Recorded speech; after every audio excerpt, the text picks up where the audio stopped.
If you're not familiar, a game jam is an event where devs are challenged to make a game in a limited amount of time to accomplish some sort of theme. Games produced are naturally very short and rough. Titan Tactics is one such game being made for the 32-bit jam in September 2020. Knowing that, it would be wrong to judge the game as a fully realized product, especially because Team Potato, the game's developers, have made it available for free. But considering the game only got 8th place, I guess I wouldn't be the first person to be harsh towards Titan Tactics. However, let's start with the good. Most apparently, the game is gorgeous, faithfully recreating the Final Fantasy Tactics look with sprites on an isometric field, and decorated with simple polygonal structures, like the houses and walls that are heavily textured to give them depth and life. The music is a simple affair, and leaves your head shortly after playing, but it's the sort of tune that if you were playing for a long period of time, you would probably start humming along. Considering there are 4 people credited for audio, it had better be original, but I'm hardly going to do the investigative journalism needed to suss that out. What I do recognize, however, is at least one of the sound effects. When healing, a sound effect from the Star Ocean series plays. It may well be a stock sound effect available to anyone, but the only other place I've heard it has been Star Ocean. Which leads me into the bad. Most noticeably, the gameplay is just so much nothing, the absolute bare bones for what constitutes a strategy game. The stats are HP, attack, and defense, swords beat bows which beat mages, and each class has 3 moves, a single target attack, an AoE that does less damage, and either a guard or a heal. Looking at other entries in the 32-bit game jam, other games either tried to exemplify gameplay of the era or innovate and try something ambitious.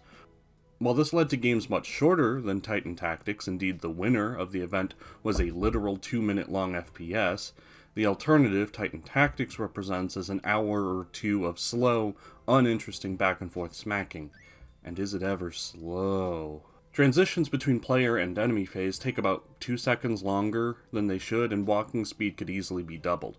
While these sound like minor complaints, when you realize that the last 2 enemies on a map are on the other side and don't want to come to you, you can look forward to a dull minute or 2 of just walking and ending turn several times. Which is already bad once, but it's so much worse the second time when the game stops working. Twice, in an hour and a half, the game rendered itself unplayable by refusing to end a map I finished, which required a full restart of the game.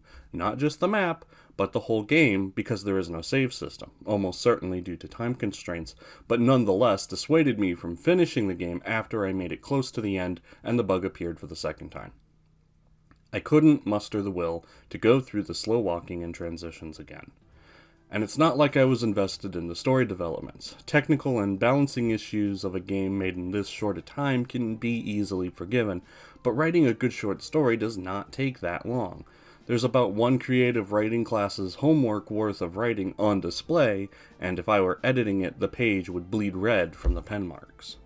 On a meta-narrative level, the writers decided to have characters tutorialize in their dialogue, not a bad idea in itself, but they made the mistakes of having characters say button prompts. The time Bowie tells you to use the L1 and R1 buttons to spin the map, he could have easily said, "Take a look around and you'll find it in the treasure chest," and then have a game message pop up saying that the L1 and R1 buttons control the camera. Doing that, you have the character setting up the scenario for tutorializing without breaking the 4th wall in a story where that's tonally inappropriate.